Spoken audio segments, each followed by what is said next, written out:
Buenas tardes a todos nuestros oyentes de Máster de Radio. Soy Miriam Sánchez y hoy os damos la bienvenida con un debate muy polémico como es la eutanasia en España. Antes de empezar, os presentamos a nuestros colaboradores que van a debatir sobre este tema. Por un lado, Yesenia Corea, catequista de la Iglesia Católica, y Beatriz Martínez, afectada directa por la ley de eutanasia. Debatirán en contra de la eutanasia. Y por otro lado, Paula Deza, enfermera del Hospital 12 de Octubre, y Eury García, familiar amparado de la ley, debatirán a favor. Vamos a detallar un poco más en el tema, ya que en España se legalizó el 18 de marzo de 2021, que entró a vigor a finales de junio de ese mismo año. Sin embargo, en España y en todo el mundo se practican eutanasias clandestinas muy a menudo. Un estudio de la OCU en el 2000 reveló que alrededor de 1 de cada 10 médicos reconoce haber ayudado a morir a sus pacientes. En 2015 se elaboró una encuesta europea por Ipsos Mori para The Economist, del cual el 78% estaba de acuerdo en legalizarla. En noviembre de 2018, el Colegio de Médicos de Vizcaya se unió a las encuestas entre sus colegiados, del cual el 86% estaba a favor de la eutanasia. Meses después, se unieron los colegios médicos de Tarragona, Madrid y Las Palmas, con resultados muy similares. En abril de 2019, el Colegio Oficial de Enfermería de La Rioja presentó los resultados de una encuesta entre sus colegiados sobre la eutanasia, del cual el 81% de las personas consultadas se mostraron a favor. A lo largo del 2020 se tramitó la Ley Orgánica de Regulación de la misma, hasta el 18 de marzo de 2021, que se aprobó definitivamente esta ley. Hablemos del primer caso de eutanasia en Madrid. Javier Serrano, un hombre de 58 años con ELA, esclerosis lateral amiotrófica. El 3 de noviembre le dieron la oportunidad de solicitar la eutanasia en el Hospital 12 de Octubre, para finalizar aquel sufrimiento que tanto sentía. En cuanto le llamaron del hospital con la noticia, él no lo dudó ni un segundo, y optó por morir al mismo día siguiente de la llamada. Como él mismo decía, los dolores son bestiales. Cada día que pasa son peores y ya no los aguanto ni con morfina. Quiero irme, y me voy feliz. Estoy convencido de que voy a morir por dignidad. Era lo que estaba pidiendo a los políticos. Me voy, de veras, contento, alegre. Sé que cuando me tumbe en la cama y cierre los ojos, me llevo 58 años de vida. Ahora comenzamos el debate con Yesenia y Beatriz, que debatirán en contra. Muy buenas a todos. Solo basta escuchar los datos que has dado, Miriam, para ver la gravedad del asunto sobre la aprobación de la eutanasia. Como bien has dicho, quiero retomar un dato para hacer mi intervención muy importante sobre que el Congreso de los Diputados culminó la aprobación de la Ley Orgánica de Regulación de la Eutanasia. Este hecho es especialmente grave, pues instaura una ruptura moral, un cambio en los fines del Estado de defender la vida a ser responsable de la muerte infligida y también de la profesión médica, llamada en lo posible a curar o al menos a aliviar, en cualquier caso a consolar y nunca a provocar intencionadamente la muerte. Este era hasta hace poco el concepto que todos teníamos por la medicina, salvar una vida, no quitarla. Es una propuesta que hace juego con la visión antropológica y cultural de los sistemas de poder dominantes del mundo. Has dado un dato que quiero retomar en este punto, que dice 1 de cada 10, según el estudio de la OCU, 1 de cada 10 médicos aceptó que ayudaba a morir a sus pacientes. ¿Cómo puede estar siendo posible esto? O sea, que los médicos, en vez de salvar la vida, ahora están ayudando a quitarla. Urgimos a la promoción de los cuidados paliativos, que ayudan a vivir la enfermedad grave sin dolor, y al acompañamiento integral. Hago énfasis en estas situaciones porque a lo largo del debate lo vamos a ir viendo minuciosamente. Por tanto, también espiritual, a los enfermos y a sus familias. Este cuidado integral alivia el dolor, consuela y ofrece la esperanza que surge de la fe y da sentido a toda vida humana, incluso en el sufrimiento y la vulnerabilidad. Quiero terminar mi intervención haciendo una pequeña referencia sobre los puntos que la Iglesia Católica en los que quiere hacer énfasis, los cuales son la cultura del descarte. Tu vida no es tuya, es de Dios y tiene un propósito. La eutanasia legalizada favorece el suicidio y más difícil la superación. La eutanasia pervierte la ética médica, desincentiva la inversión en cuidados paliativos. He ahí la importancia de que se dé marcha atrás con estas acciones. No sé si Bea quiere agregar algo. Yo en concreto, un familiar mío falleció a causa de una eutanasia y tanto mi familia como yo hemos sentido mucho dolor y mucho cargo de conciencia. No hemos tenido esos cuidados paliativos que nos hayan acompañado en este dolor y en este sufrimiento, y considero que estos cuidados paliativos son fundamentales y esenciales tanto para aliviar el dolor al enfermo como para acompañar a los familiares en este momento tan difícil y tan duro que nunca van a pasar por un momento así. En concreto, nosotros no tuvimos una unanimidad para tomar esta decisión, aunque finalmente se llevó a cabo, y considero que siempre tiene que haber una unanimidad para que se pongan de acuerdo los familiares en llevar a cabo la eutanasia. Hay que buscar siempre la empatía y buscar si ese es el propósito o el deseo de esa persona. Los que legalizan la eutanasia tienden a normalizar la muerte como una muerte dulce o una muerte digna, pero realmente es dar muerte a un ser humano. Un ser humano da muerte a otro consciente y deliberadamente como si fuera un homicidio. Este tipo de acciones se denominan asesinato-homicidio y están tipificadas en los códigos penales del Estado de Derecho. Considero que la persona que pide la eutanasia no actúa libremente, ya que se ve condicionada en la situación de dolor y de sufrimiento por la que está atravesando. En este debate profundizaremos más acerca de este tema, pero antes me gustaría dar unos datos que nos han asombrado muchísimo, y es que en Canadá, en apenas 3 años de eutanasia legal, se ha doblado el número de víctimas a las que se aplica. En Holanda, donde empezó siendo para casos extremos, ahora se quiere aplicar a cualquiera que se considere que ha acabado su ciclo vital o quien simplemente declare estar triste y que ya no quiere la vida. Una reciente propuesta holandesa quiere poder matar a mayores de 75 años sanos, que lo pidan, y a menores de 12 años terminales, aunque no lo pidan, pero que un adulto responsable sí lo solicite. O sea, estamos llegando a límites bastante extremos de que una persona lo solicite por estar triste, o que mayores de 75 años sanos que lo pidan también puedan llevar a cabo la eutanasia. Y en este sentido nos tenemos que preguntar hasta dónde estamos yendo como sociedad para llegar a estos extremos. Eso es lo que nos tenemos que plantear. Y ahora debatirán Paula y Euri a favor. Bueno, la eutanasia, antes de nada, hay que dejar claro que se utiliza como último recurso, siempre solicitado por el paciente como salida a pesar de todos los medios probados ante la enfermedad que padece. Se respeta la integridad física y moral de la persona ante todo. Entonces es un proceso que el paciente hace habiendo reflexionado mucho, no es una decisión ni abrupta, ni impulsiva o irracional. Es un consenso entre paciente, familia, médicos, psicólogos, es decir, hay mucha transparencia en todo ello. Me gustaría mencionar una cosa que ha dicho Yesenia anteriormente sobre el papel del médico en estas situaciones. El médico, siempre desde los comienzos de esta profesión, debe estar siempre al servicio de la vida, aliviar ese sufrimiento y curar la enfermedad. Pero también debe saber cuándo debe prevenir esos suicidios y cuándo apoyar la muerte en el caso de que el paciente ya no pueda más con esa enfermedad terminal.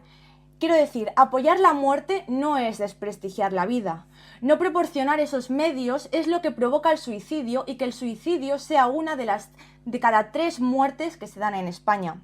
Por lo que, de ahí mi pregunta, ¿sufrir es una opción siempre? Sí, obviamente tenemos medicamentos, tenemos paliativos que lo evitan ese dolor, pero no en muchos casos el paciente se exime de ese sufrimiento, ¿no?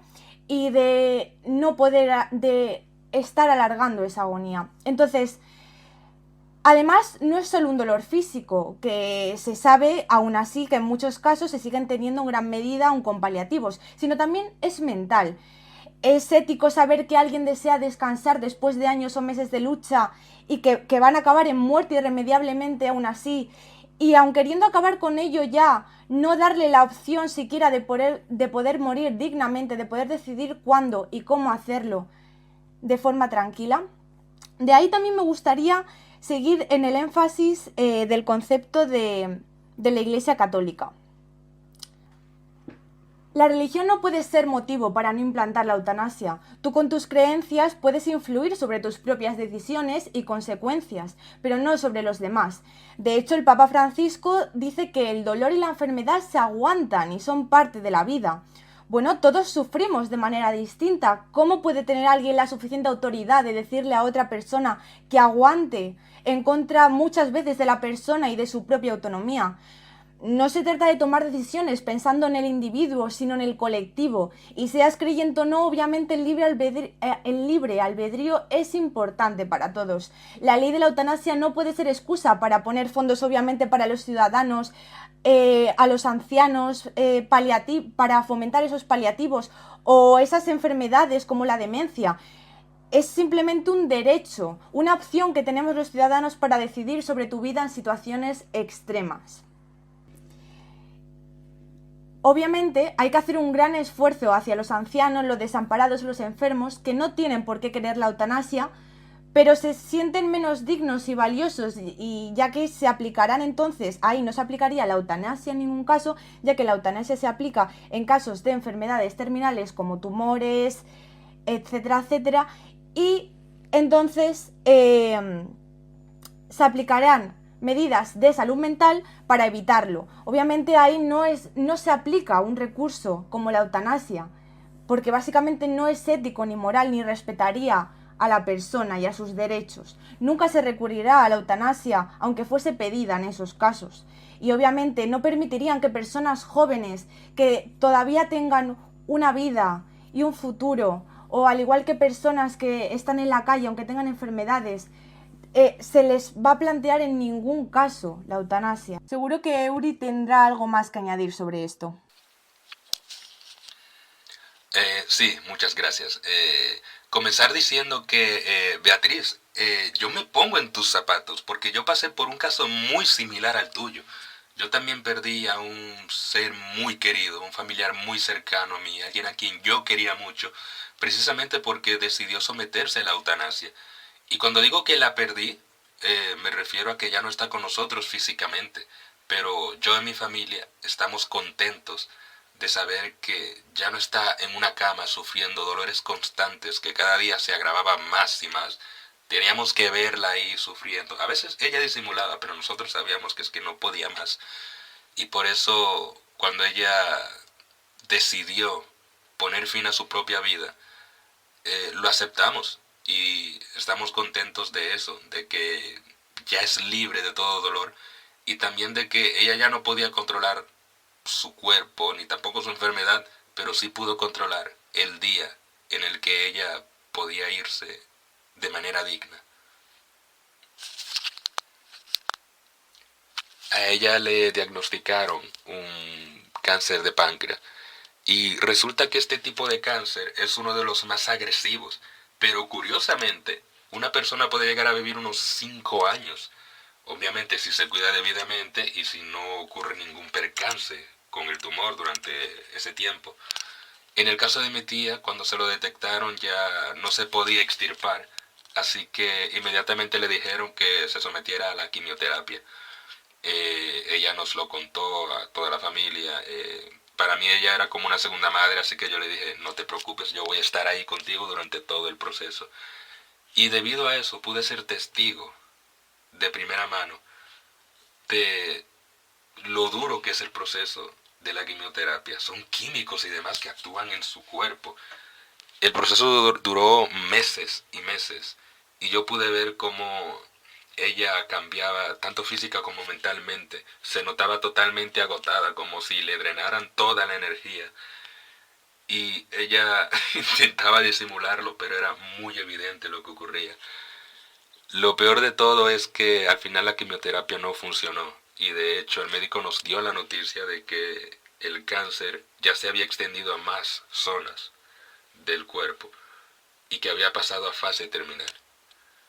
Resulta que mi tía ya tenía esto previsto porque al parecer ella ya lo veía venir. Y de hecho había comentado con su médico que en caso de que eso ocurriera, ella se sometería a la eutanasia.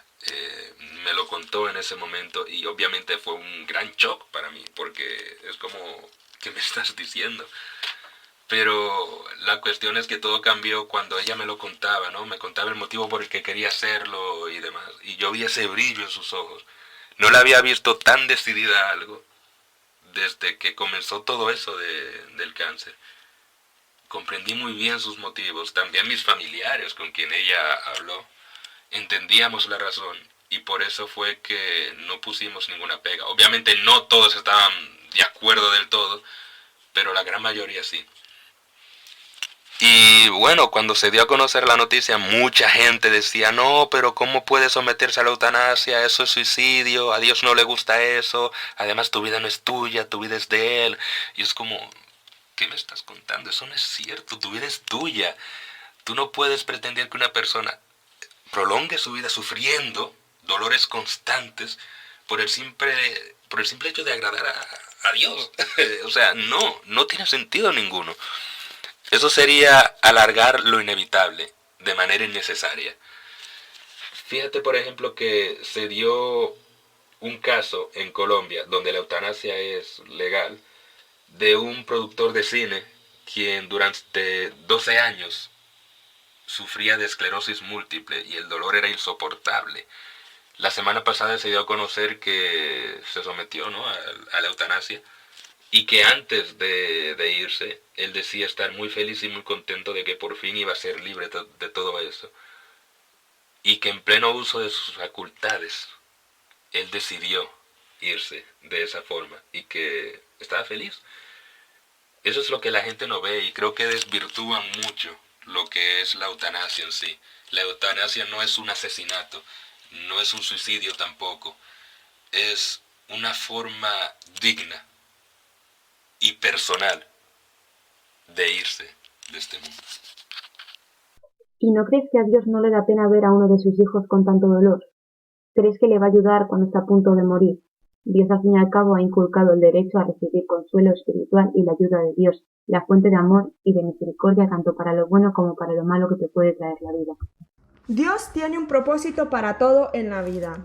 En la Iglesia Católica tenemos una creencia fundamental y principal que es la purificación del cuerpo. Creemos fielmente de que si una persona sufre en cuerpo es porque está purificando su alma, está purificando su cuerpo y su alma de los pecados que ha cometido en tierra. Dios no es autor de dolores, pero no da la autoridad porque a ninguna otra persona que elija sobre cuándo puede decidir cómo morir. Si esa persona tiene vida, aún así esté en cuidados intensivos, que ya su cerebro no responda, esa persona está purificando su cuerpo. Esta es la verdad de la Iglesia Católica, la purificación del cuerpo para la siguiente vida, para la vida eterna. ¿Y si esa persona solo tiene ganas de morir para no seguir sufriendo y su única felicidad es la muerte para descansar en paz? Imagínate cuánto sufrimiento debe estar pasando esa persona para pensar que lo único que puede aliviarle en ese momento es su propia muerte. Bueno, pues en ese caso yo pienso que Dios te escoge con un propósito y es Él el que elige cómo y cuándo hay un fin. Y si hay señales de vida en tu cuerpo es aún por un motivo, es decir, es que tu cuerpo se está purificando para ir al más allá. Yo creo en la dignidad de las personas. La dignidad no depende de lo que a uno le pasa, sino su actitud ante lo que le pasa. Entonces yo confío en el respeto y en la vida humana. Y Dios es el que decide al fin y al cabo. Y también ha habido casos de esos casos milagro, curaciones milagrosas, que a lo mejor el médico ha dicho que es cuestión de días o meses y luego realmente no ha sido así. Es decir, el médico pone, pero Dios dispone. Dios es el que escoge tu camino y es el que decide. Entonces no hay que cortar eso, no hay que cortar una vida que aún tiene un motivo y aún tiene un porqué por el que estar en el mundo. Hay que ver más allá y hay que ver el fin que Dios tiene para cada uno de nosotros. Y para finalizar el debate, lanzo esta pregunta a ambos pensamientos. ¿Con qué baremo se mide la calidad de vida para llegar a afirmar que ya carece de valor o que no merece la pena ser vivida? Bueno, pues yo pienso que respetar y defender la vida es el primer deber ético. La eutanasia también lo hace y es justo por respetar la vida de las personas, por lo que se les concede la libertad, en casos que son terminales, de poder decidir qué hacer con la suya. Morir es un derecho como lo es la vida. Tus familiares y personas cercanas deberán apoyarte y respetar tus decisiones en esos casos, ya que ellos no tienen poder sobre tu propio libre albedrío. Al fin y al cabo, los 5 valores de la ética del enfermo son: ¿quieres el bien personal y de tu salud? El segundo es el principio terapéutico o beneficencia. Muchas veces se ha dejado morir a pacientes terminales o intubados de forma ilegal por no tener estas medidas. El tercero sería el de la libertad, la responsabilidad y la autonomía. y el valor de la solidaridad social o principio de justicia. El derecho de nacer y morir son solo hechos, no pueden ser dignos o indignos, por la razón de que el ser humano siempre es digno, nace, vive y muere. Igual que los médicos saben tomar decisiones de prolongar la vida o solo utilizar como sustento los medios paliativos y de hidratación de los que disponen, si se les solicita también tienen que saber cuándo es una opción o no la eutanasia, siguiendo siempre la ley y su proceso de admisión, los cuales son una solicitud del médico responsable. Pasan 2 semanas desde que el paciente firma ese papel hasta que se le vuelve a enviar una segunda solicitud. Después pasa al médico consultor. Este médico consultor se encargará de hacer un informe para comunicarlo a la Presidencia de Comisión de Garantía y Evaluación, después a la CGE. Esas 2 personas de la CGE se lo comunicarán otra vez al médico responsable y este médico responsable al paciente. Y si en todo ese proceso el paciente desea retirar esa solicitud, lo puede hacer en cualquier momento, en un plazo de 10 días. Pues en mi caso yo considero que ninguna vida es mejor ni peor que otra, simplemente son todas iguales. Y en el caso de la eutanasia, yo entiendo que cada médico tenga su propia ética, pero hay que tener en cuenta que un médico no es un médico que mata a la persona, sino que es la enfermedad quien ya se está encargando de eso. Entonces recurrir a la eutanasia, que es lo último que una persona consideraría, pues en todo caso sería algo libertador. Entonces el médico estaría ayudando a esa persona a simplemente acortar su sufrimiento y decidir irse de manera digna y sobre todo por elección propia. Así que considero que por eso se debería de tener en cuenta la eutanasia para aquellos que lamentablemente ya no pueden controlar lo que sucede en su propia vida. Bueno, yo considero, como he dicho anteriormente, que la persona que pide la eutanasia no actúa libremente porque esa persona no tiene la capacidad para decidir en ese momento de dolor en el que está atravesando, no es capaz de pensar con claridad. Yo creo que la eutanasia pervierte la ética médica y desincentiva la inversión en cuidados paliativos que son fundamentales, como bien he comentado en mi primera intervención. Considero también que hay que regular la eutanasia por un tribunal médico, tiene que estar regulado por especialistas que de verdad consideren que se tiene que llevar a esta situación, no tiene que ser una situación al libre albedrío, que cada uno decida, como por ejemplo hemos visto antes en Canadá, que se puede decidir o solicitar libremente si se quiere ir por una eutanasia. Pienso que eso hay que regularlo. Los estados de derecho tienen que ver realmente a qué punto quieren llegar. Los gobiernos tienen que pensar mucho esta situación antes de aprobarla. Tienen que pensarlo por ambos lados, porque siempre se mira por un lado, pero no se mira por el otro. Y yo creo que la dignidad no depende de lo que a uno le pasa, sino de su actitud ante lo que le pasa, como he dicho antes.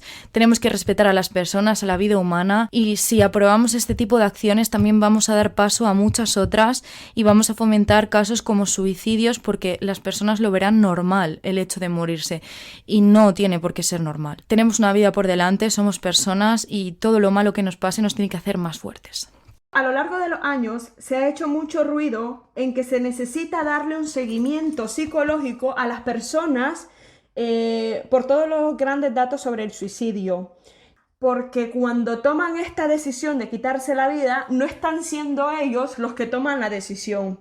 Entonces, ¿con qué capacidad, con qué argumentos pueden decir que las personas que piden la eutanasia, arropadas bajo el concepto del dolor, están siendo ellas las que conscientemente quieren quitarse la vida? Si a estas personas que se suicidan están pidiendo que se les dé un seguimiento psicológico porque no están en sus 5 sentidos para poder tomar esa decisión, ¿cómo me vienen a decir de que una persona que está enfrascada en el dolor, que cree que su vida ya no tiene sentido y que el único fin es la muerte, cómo me puedes decir que esa persona está actuando conscientemente? Ahora, Dios declara la vida, el respeto a la vida, la integridad, el ser humano, la vida, la humanidad. ¿Cómo puedes respetar su integridad física si le estás quitando la vida? ¿Cuál es el fin de la medicina si su objetivo ya no es salvar la vida, sino quitarla? ¿El dolor? Arropados por el dolor es parte de la conciencia de la vida de la humanidad, pero aprendemos a vivir con él. Entonces, ¿cómo podemos decir que el único fin para aliviar ese dolor es la muerte? Si hablamos de derechos, si es un derecho, entonces cualquiera puede pedirlo. O sea, hemos entrado completamente a la cultura del descarte. A veces se aprueba insistiendo que la pide el enfermo, pero pronto se amplía a que la pida un pariente o un juez considera que es el mejor interés del enfermo. O sea, estamos llegando a la cultura del descarte. La misma sociedad está matando a la sociedad. Nos estamos autoeliminando. Muchas gracias. Bueno, pues aquí acabamos el debate. Esperamos que os haya gustado.